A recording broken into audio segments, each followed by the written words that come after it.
Assalomu alaykum, hurmatli chorva va qo'y ishqibozlari. Mana bugun biz Namangan viloyati Pop tuman Cho'dak qishlog'i hududida joylashgan o'zimizning xonadondan ko'zi qochqonlarda obzorini qilamiz. Kanalga video chiqarmay qo'yganimizga ham ancha bo'ldi. Ba'zi bir shaxsiy masalalar sababli anchadan buyon video chiqarmay qo'ygandik. Buning uchun kanalimiz a'zolari, chorva ishqibozlaridan uzr so'raymiz. Mana hozir bugun 31-dekabr 2025-yil holatda turibmiz. Mana 8 dona chiroyli, sifatli ko'zi qo'chqonlar. 8 dona.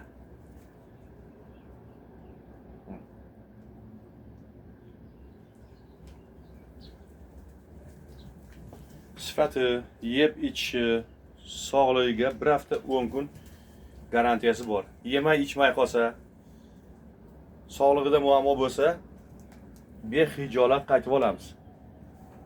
Hech qanday muammosi yo'q. Videoni ko'p ham cho'zib o'tirish niyatim yo'q. Shu sababli maqsadga o'tamiz. Albatta videoda kamchiliklar bo'lsa oldindan uzr so'raymiz. Sababi bizni video montajsiz ketadi.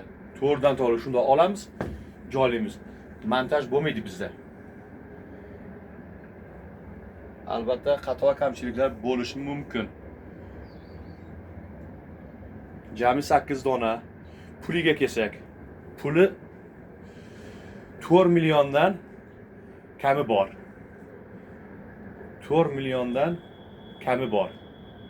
Kelishtirib beramiz holatiga qarab. Bu yerda bir xil qolip narsa emasda, bir xil emas.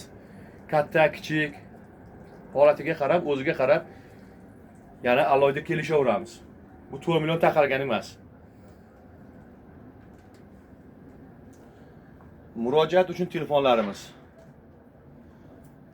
93 970 82 82 970 82 82 93 kodi bilan.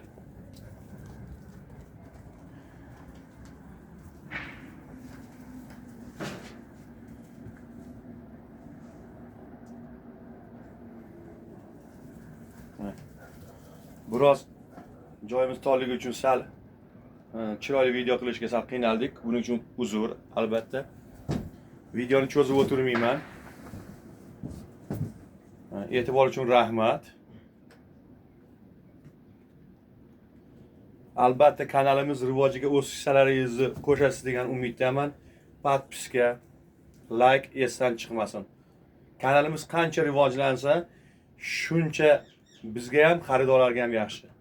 Endi Xudo xolasa, men bayramdan keyin bel bog'lab astoydil Dehqon akalarning xonadonidan chiqarishga ham harakat qilamiz. Biroz shaxsiy masalalar tufayli haqiqatan bir 10-15 kun video chiqarmay qo'ydik. Buning uchun obunachilarimizdan albatta uzr so'raymiz. E'tibor uchun rahmat. Hammani kirib kelayotgan yangi 2026-yil bilan tabriklayman. 2025-yilda yetishmagan orzu, maqsadlarga 2026-yilda yetishlariga tilakdoshman. E'tibor uchun rahmat, sog' bo'lasizlar.